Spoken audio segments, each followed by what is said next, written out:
It's a pleasure and an honor to welcome Rajiv, who I consider both a friend and, of course, a colleague to the Washington, D.C. area. Rajiv is also, like many of you, a scientist, a computer scientist and a physicist, but 20 years ago decided to devote his life to the study of India, Indian civilization, and Indian spiritual traditions. He was, of course, a very successful entrepreneur prior to that, and I guess that success has sort of allowed you to spend the next sort of phase of your life in doing the work that you have. He's been an author and is a prolific writer. He blogs. He's very popular in the blogosphere, and Huffington Post, and Pathos, and First Post, and State of Formation, and on it goes.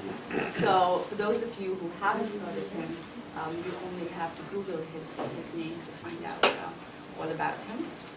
His most recent book, Being Different, the one that he's going to talk about today, is really sort of the distillation of his 20 years of study and serious scholarship. He also, by the way, happens to run his own foundation called the Infinity Foundation. Being Different essentially brings to the foreground the elements that make India and Indian civilization distinct from other parts of the world, but specifically the West. And in the book, it's interesting, it's fascinating. I read the manuscript a couple of years ago for the first time, and I was absolutely riveted because as an Indian, even though I've sort of grown up in India, born and raised in India, have lived in this country for quite a long time, I just felt that I had never heard or seen in writing what being Indian really means and articulate it as well as it is. And what was particularly interesting was sort of the comparison that Rajiv presents with the West, and sort of being bicultural and having lived here and being Indian American. That was of great interest to me. So Rajiv will certainly talk to you much more about the book. It is important to know that he's had, the book is already a bestseller. It's been out for 2 months, and it's a bestseller in India. It's in waves. But one of the audiences, a couple of the audiences that have been really interested in the book, which should interest this group here, is the technical scientist. The scientific community in India has found Being Different to be of great interest to what they do and to their knowledge of India. The business community has found it very interesting as well. And I'm sure many of you here sort of combine business with technology, and you will find, and Rajiv will talk about this a lot more, that in his book he sort of explains that there is a very distinct Indian way of doing business and of thinking through scientific issues. And I think this book is great, not just for Indians, but also for Westerners who are trying to know more about India. So with that, Rajiv, welcome. Thank you. Well, thank you for inviting me, and thanks for the wonderful introduction. I'm delighted to be here. Okay. I was hosted at IIT Madras in November. We had a session on this book, and a couple of professors came in, gave their comments and discussions, and a whole evening with student Q&A. And more recently, IIT Kharagpur, spent an evening there. I've also given talks at Indian Institute of Sciences in Bangalore. In terms of management, it was mentioned, management people are very interested. So there was a seminar at IIM Bangalore, and also there's an worldwide organization called the Young Presidents Organization, YPO. These are presidents of a company before the age of 40, and they have chapters all over. And the YPO of Chennai hosted, and then the YPO of Calcutta hosted. So I've been around, and in the recent trip I went to the Bhabha Atomic Research Center, which, as you know, is the brain trust of nuclear science and all that, and have a wonderful evening with scientists. I wasn't sure how interested they would be in matters of civilization and culture, but they were extremely interested, and it came out in the Q&A. and they pulled more out during the Q&A than I was presenting myself. So since my background is as a scientist and then in the business world, and I decided to sort of go into a journey of self-discovery and self-exploration, not only about my own personal life, but also me as an Indian, and see what is distinct, who are we, and what do we bring to the world. That's important. So the primary audience of all my writings is actually myself. I'm trying to write to clarify my own ideas, and then the sharing with other people became a kind of a natural offshoot. Started with presentations and blogs, and then people started wanting more articles and books, and so books started coming, and that's how I ended up here. I didn't leave the business world with the thought that I'm going to become a writer, but it sort of evolved that way. Now my theme has always been, in this 20 years, has been the things about India, its civilization, its history, its spirituality, its culture, those sort of things. And I found a whole lot of ignorance, misunderstanding, misinterpretation in the US school systems. One of the books there, called Invading the Sacred, was a book about distortions and stereotypes, basically stereotypes in the school system. A lot of it unintended, just out of ignorance, because that's how during the colonial era we were typecast. And then I've written more books. The most recent one,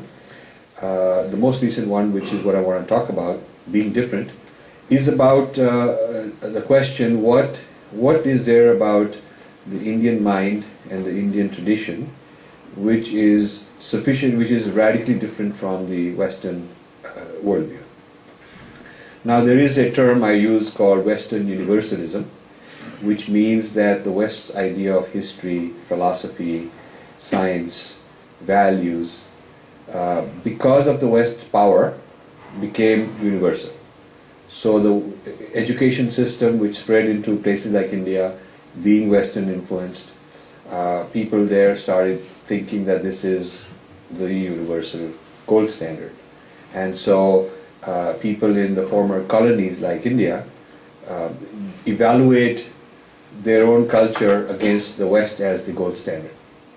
And they sort of aren't sufficiently educated or aware of their own civilization to be able to reverse the process and say, okay, according to our gold standard, how are they? So there's some interesting things that are worth talking about in that regard. China is contesting Western universalism. China has come up with the idea of Confucian thought and Confucian universalism. Confucian universalism is a term they've coined, Confucian ethics, Confucian modernity, and what they mean is that we are becoming modern, but that doesn't mean we have to become Western. We can remain Chinese and follow our traditional philosophy of the Confucian way, and within the parameters of our Confucian way, we can also be as modern and scientific and technological as anybody else. So we intend to be number one in all these domains, but the Chinese-ness remains. And the Japanese never ceased to be Japanese, even though they came up with the best technology and science in so many ways. And you find that even in Europe, the French are very French. They are very distinct about what it means to be French, and don't like it if you mix them up with an Englishman or say it's all the same. They don't like that. And Russian is very clear about what's the history and the whole mindset of being a Russian. So the question keeps coming up, and a lot of business people want to ask me, as now they're going around the world cutting deals, they're finding out that when they do a deal involving a Chinese, he's very clear about his sense of identity, the Japanese is very clear, the French guy is very clear, the British guy is very clear. So who are we in terms of our civilizational identity? And the idea that we'll sort of melt and give up and surrender and sort of join Western universalism, we may think that that is the universalism, but all these other places I mentioned don't think so. They are very clear about their own distinctiveness. And distinctiveness is not necessarily superiority, it just means we're different. It just means that we're this way, and somebody else is some other way. It's not a question of superior or inferior, it's just a question of wanting to honor and respect one's own distinctiveness. Now, if you look at the history, one of the things I'm doing is my foundation has started a 20-volume series on history of Indian contributions to science and technology. Somebody called Joseph Needham did 30 volumes in Cambridge. He did 30 volumes on Chinese science and technology, and every university studying China looks at that as a reference work. Nobody had done something similar for India, so we decided we should do it. We have 9 volumes done, and we have a few more in the pipeline. If you look at the history of Indian science and technology, it's filled with a huge amount of pioneering work in things like metallurgy, steel, zinc distillation, which was pioneered in India, textiles, shipbuilding, water harvesting, civil engineering, on and on. There's several fields in which Indians did extremely well, and this is quite well documented. And you might be thinking that this phenomenon of Indian technocrats and highly skilled knowledge workers going to other countries is something recent, as if it's happened for the first time. But I'd like to tell you that this is also a very common trend in the early centuries. You see many Arab sources talking about Indian physicians in their hospitals, Indian astronomers, Indian knowledge workers. You see China importing a whole lot of Indian knowledge workers into China with great respect, bringing them as sort of distinguished thinkers. So the export of India, its knowledge workers, has been around for a very long time. The earliest records in Greece and Rome talk about importing Indian steel, a kind of steel called Wood's steel, W-O-O-T-Z steel, which was very tough, and that was used for making weapons and swords and shields because you couldn't pierce it. And it was sold like gold, it was very valuable, and only India had that technology. So you find quite a lot of export of knowledge workers and technology. A person in University of Massachusetts, Dartmouth, where I'm on the chair of the governing board for the India Studies program, a person there who's a historian of Portugal went to find out more about the Portuguese trade in Goa. And he wanted to find out how did they make such a huge empire with a little colony there, why were they there, what were they doing. And he had the Indian government open up various old archives which nobody had bothered to read. And he found that the major item of trade was medicinal plants. So India, what has been classified as spices is actually medicinal plants. It's not that somebody is, taking some regular spice. You wouldn't build an empire out of that. But these were medicinal plants. And Portugal was importing this and re-exporting, supplying most of Europe. So Portugal was sort of the middleman, bringing these things and supplying most of Europe. You find that places like Nalanda University and 20 other universities in North India were like today's Harvard or MIT or Stanford.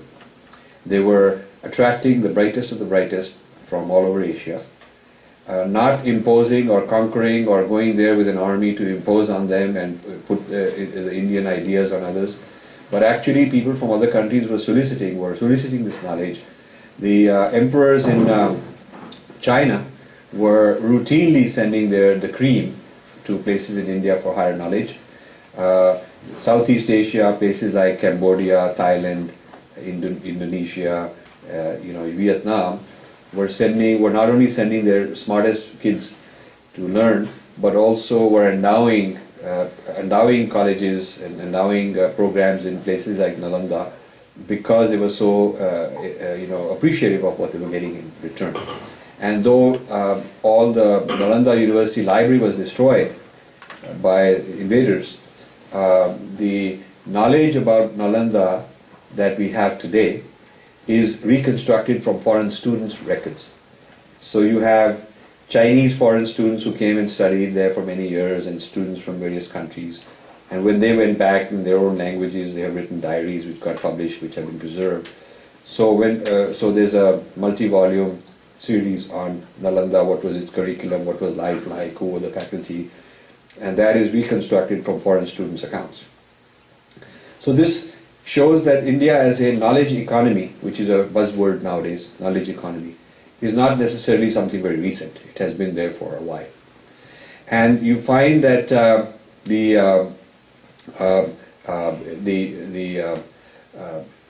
oldest city,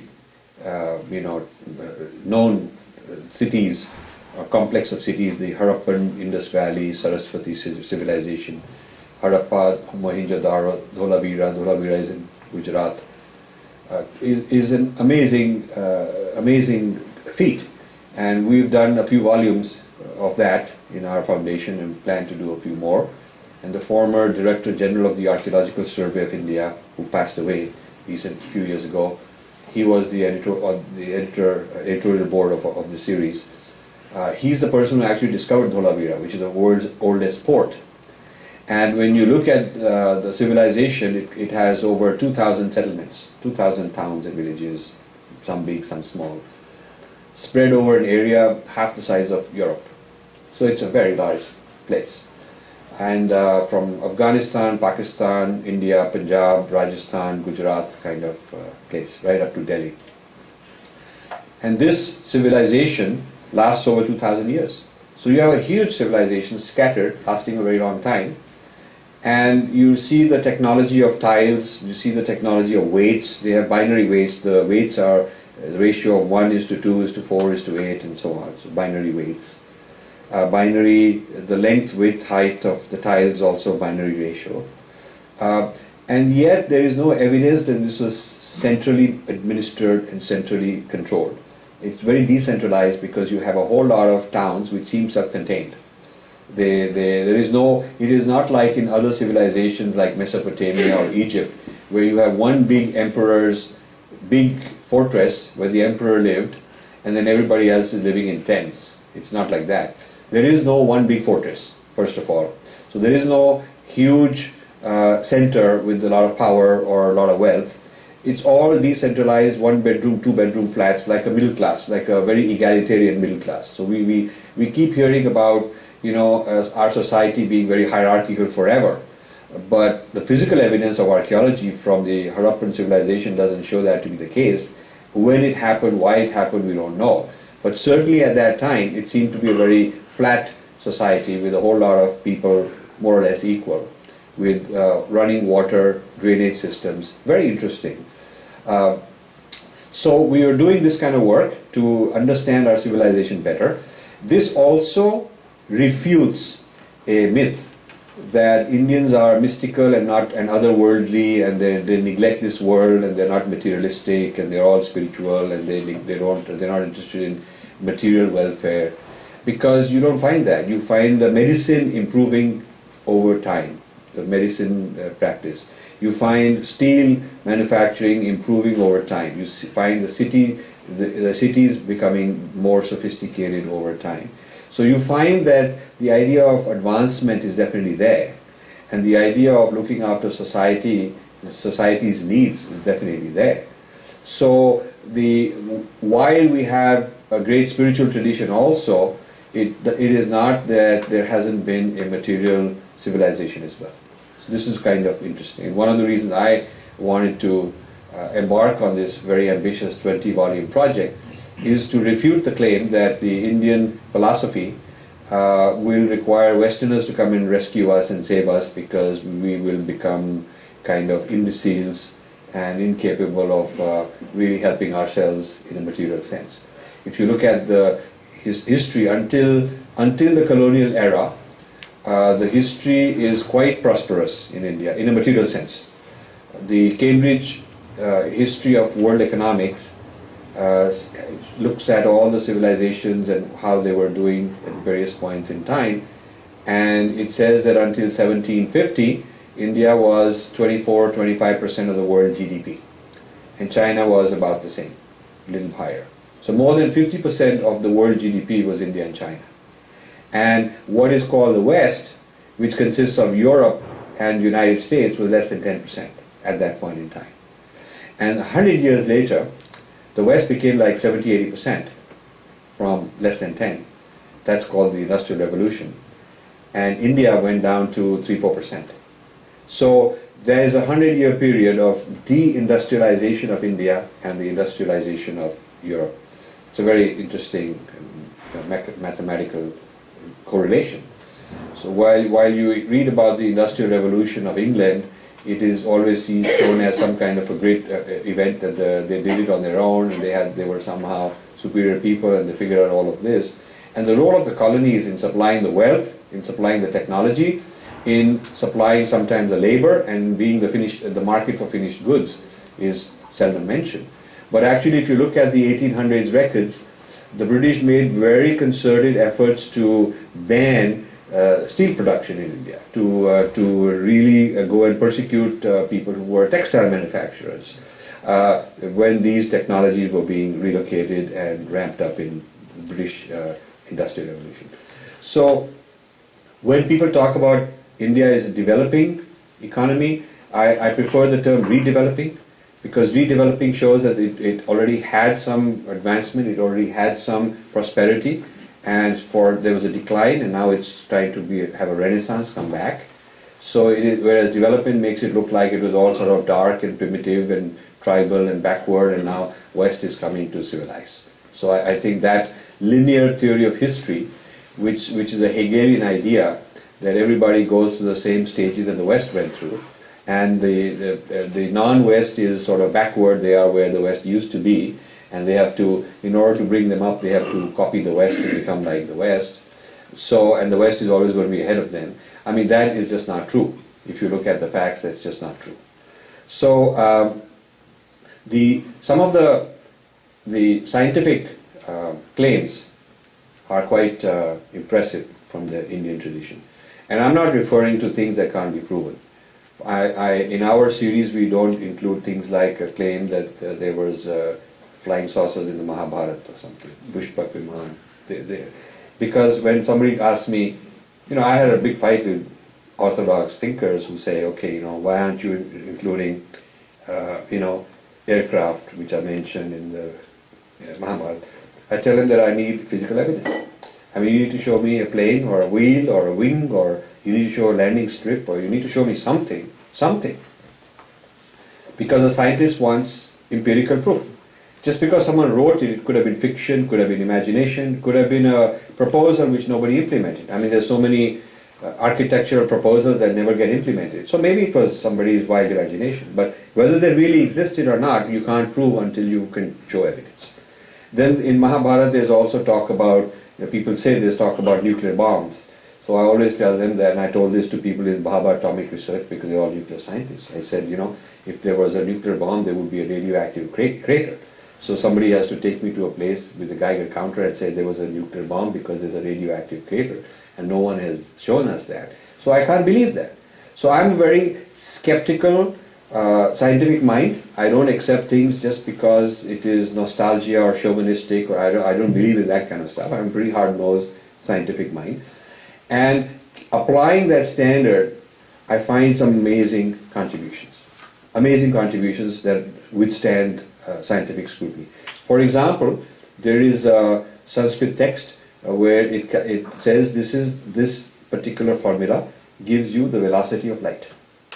And that velocity of light is exceedingly accurate. It's not the most accurate as per today, but it is like 99% accurate.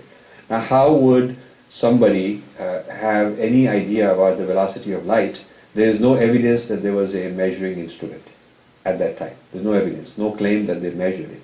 But how did somebody intuit, or where did he get this idea from? We don't know. But we cannot deny that there is such a thing. And similarly, the value of pi, very accurately written.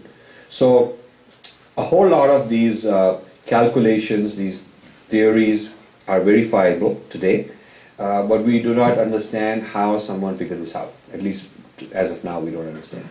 There's a lot on the mathematics, infinite series, the idea of infinitesimal, things that are required prerequisites for calculus. A few hundred years before Descartes and Newton start using these things, mathematicians in Kerala and various other places in India are filled with volumes of this sort of thing. And Bodhanya's theorem predates the Pythagoras theorem by several centuries, and in fact is a more general theorem, of which the Pythagoras theorem is a special case. So if you look at all this, the question is, a question that comes up is, how did the Indian scientific mind make these discoveries? And one of the things I discuss in one of the chapters, I believe chapter 4, is is there an Indian way of science? And I raised this question at the Bhabha Atomic Research, and it generated a fantastic discussion during Q&A and later on over dinner. They were very fascinated by exploring these kind of ideas.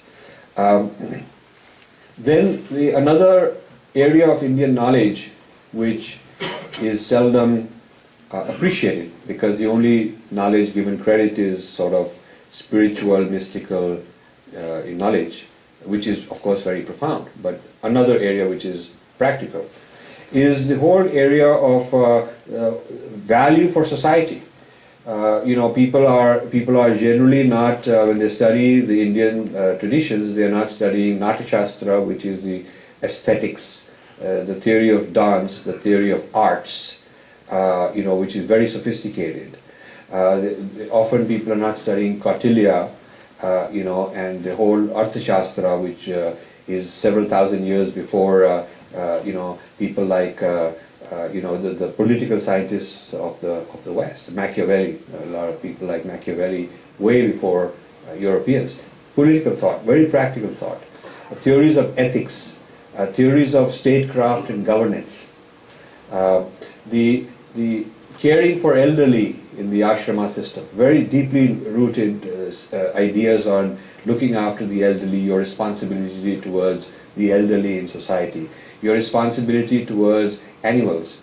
Now we have animal rights in the West, but this is a very recent thing. But in India it's a very ancient system.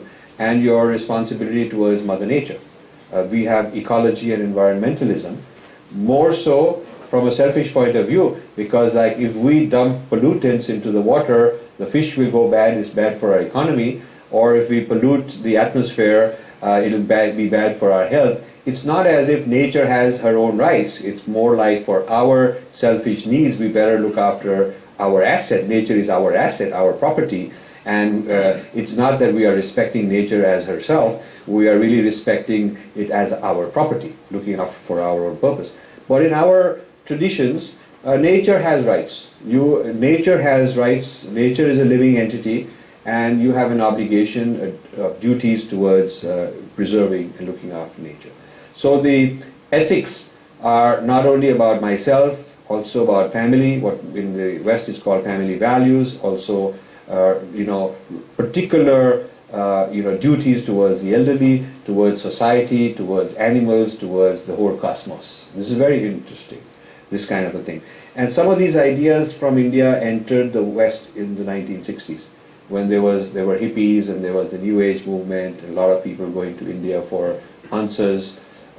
Then they brought back some of these ideas. The idea of the divine as feminine was an Indian idea brought into in the 60s and 70s into the West. So India has had an influence in what is now considered new Western thought. And sometimes, there's a book club which has just featured this book. Lively debates have started. And so some of the Westerners' critique of my book is that when you point out differences, you are ignoring that many Westerners have had similar thoughts.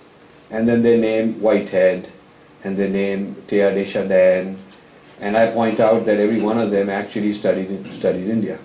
Every one of them brought these ideas from India. So these ideas of Indian origin got recharacterized, reformulated, the original Sanskrit got dropped, and they got put into a Western framework and called Western thought.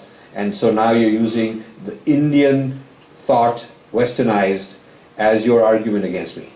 So this is a very interesting discussion I'm also having. Today, the cutting edge of neuroscience and cognitive science in MIT labs, National Institute of Mental Health, people in Stanford, people in Harvard. A lot of that is based on the study of yogis and Tibetan meditators. This has been going on for 25 years because by studying the higher states of consciousness that these traditional systems are able to achieve, they are finding neurological phenomena which were previously not considered to be possible. So there's something called functional MRIs which allow you to do very, very sophisticated scans inside the brain and figure out how the system is shifting when the person is practicing some technique. So the unfortunate thing which I'm criticizing is that the Westerner who measures the yogi gets to claim credit as his discovery, not the yogi who can produce that. So the argument I give is it's like an athlete who runs a very fast 100 meters and the guy with the stopwatch gets a medal. That, and you call the athlete a subject, like a rat or something. The subject achieved this and I measured it, so I get a paper and I get a prize for it. So this is what's happening. Herb Benson in Harvard studied transcendental meditators in the 70s, 60s and 70s. And he wanted to take credit for discovery, so he called it the relaxation response rather than transcendental meditation.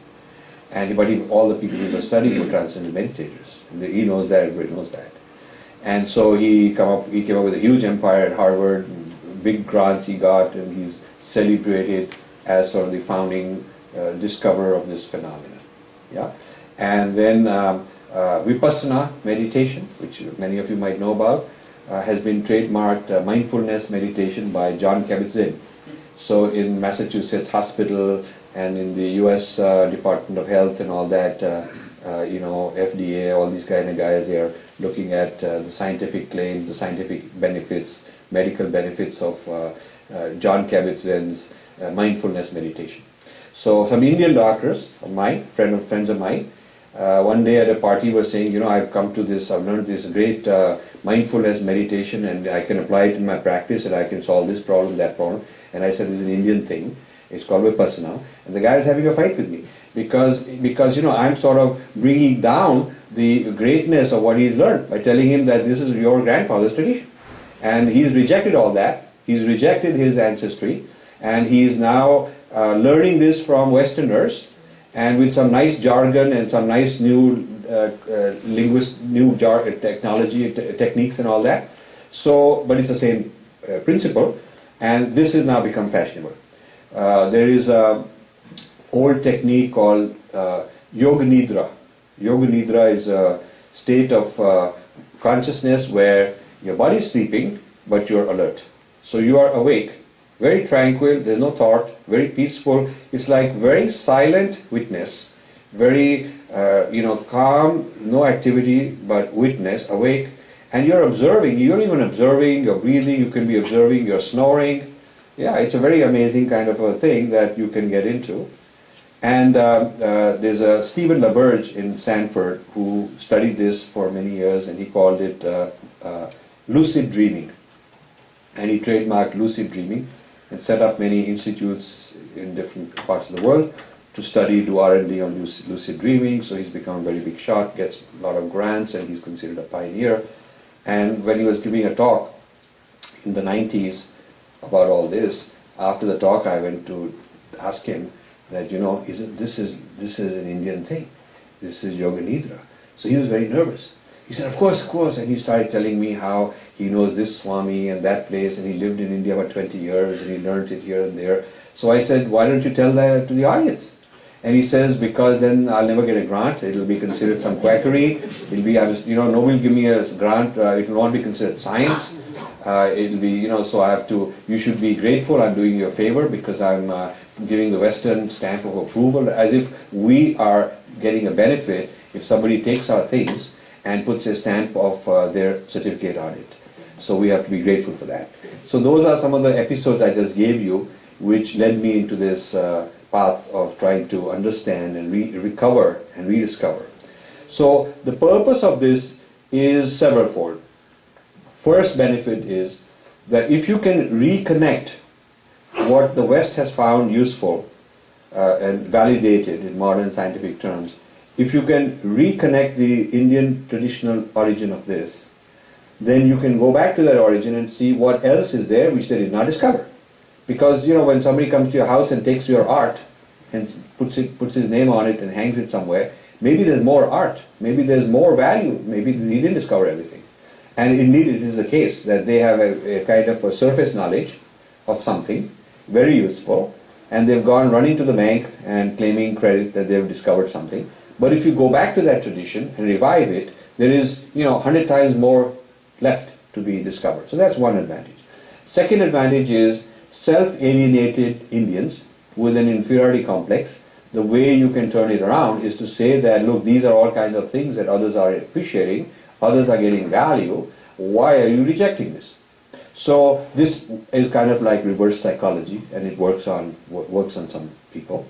And third is to make Westerners more self-conscious about their moral responsibility.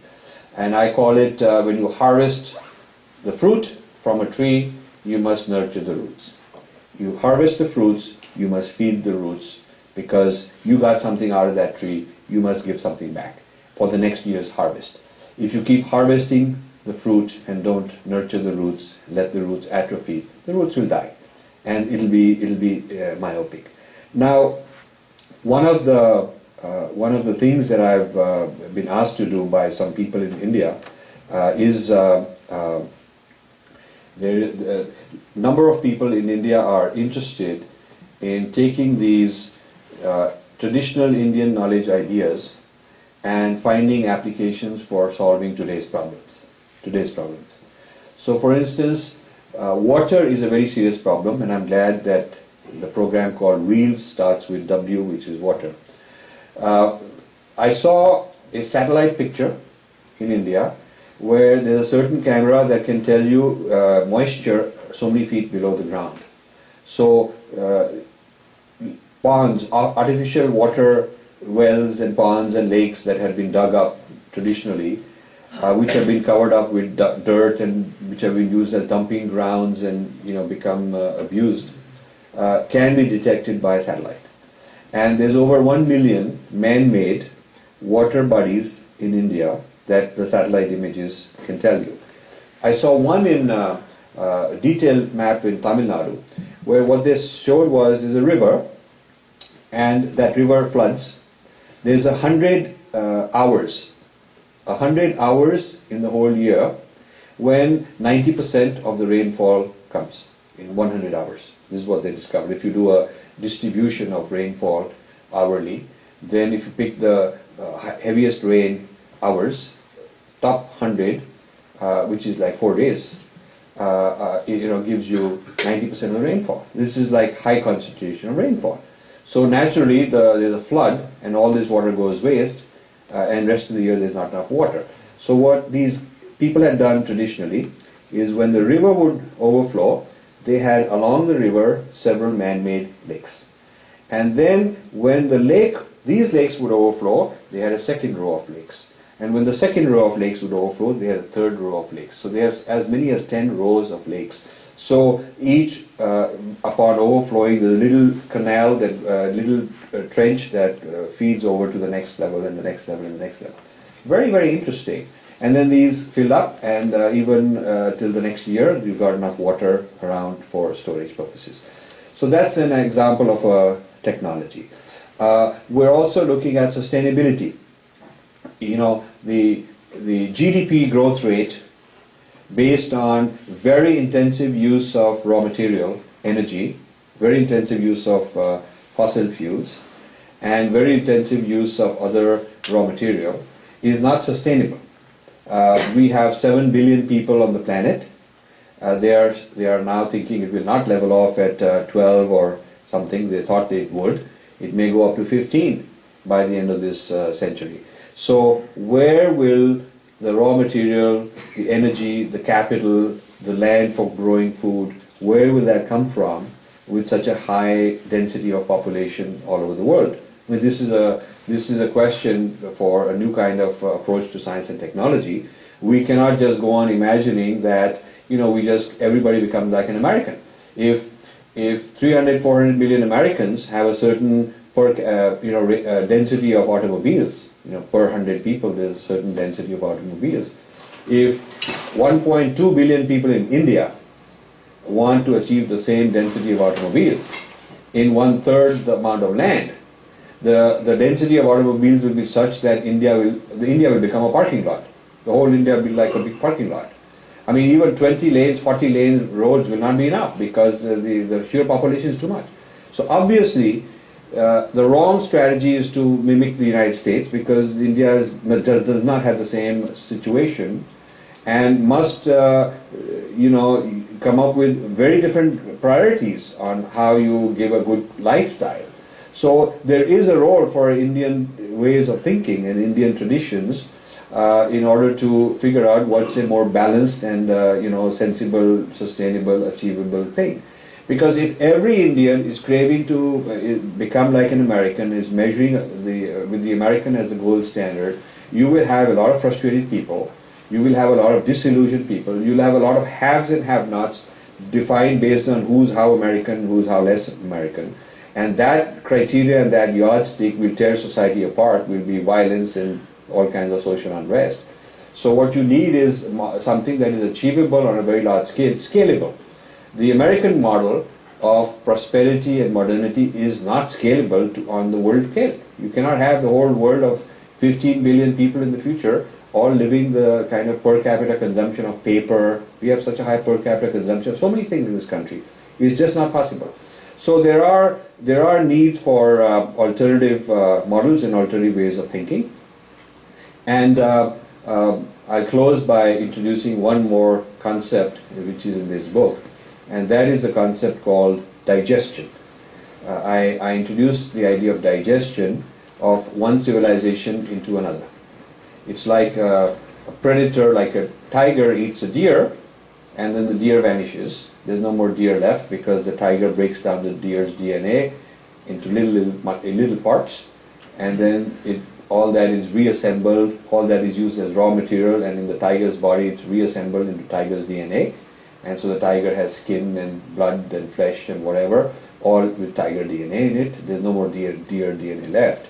So that is what happens when somebody gets digested. What was considered undesirable about the deer is either left out, like skin and teeth, they're not taken in, or if they're taken in, they're excreted as waste because they're of no use. Now, if you take this kind of model, civilizations have been digested in the past. The Native Americans were digested. Many useful things were taken from them, but the Native Americans perished and they just preserved in museums, and you can go there and glorify how great they were, but they're not a living, thriving civilization today. Pre-Christian pagans in Greece and Rome and across Europe were persecuted. A lot of things were taken, like the Christmas tree and the mother child and the Easter, and a whole lot of symbols and rituals, and all these ideas were taken. What was considered useful, what was interesting, was adopted, but the pagans themselves were put away. So this has happened to Egyptians, this has happened to African cultures, and today Tibet is being digested into China. Same way, Tibet is being digested. In another generation or two, it will be a tourist attraction, there will be nice museums, there will be no living, thriving Tibetans. The only thing that's prevented them from finishing off the job is because there's a whole lot of Tibetan diaspora outside the Chinese control. Because if there weren't the Tibetan diaspora outside of China, they would have finished it off by now. So the digestion of a civilization by a stronger civilization has been happening a lot. And my concern is that if Indian knowledge keeps getting broken down by the predator, by the neuroscientists, by the cognitive scientists, by the people who want the patents, who don't want to acknowledge the source because they want to eliminate that trace, who want to claim it's theirs. This digestion of Indian knowledge and Indian traditions into what I call Western universalism will basically result in the destruction of a civilization. So it will not be a living civilization, it will just be sitting in museums for scholars. And the antidote to being digested is to understand what's distinct and different about us that we must preserve. What is it that is of use It's not just for nostalgia kind of a thing. What is it that's useful today, that is distinct about our civilization, that's the signature of our civilization, that's the DNA of our civilization, that we must understand, and then we must preserve it as something we cannot negotiate away. We cannot just give this up. And this book, being different, has identified 4 major areas of what these differences are. I don't have time to get into all that, but there's a chapter on each one of those 4. So chapters 2, 3, 4, and 5, each of them takes one major area of difference and explains it in detail. So with that, I'll stop. Thank you very much, and I'll be happy to take questions.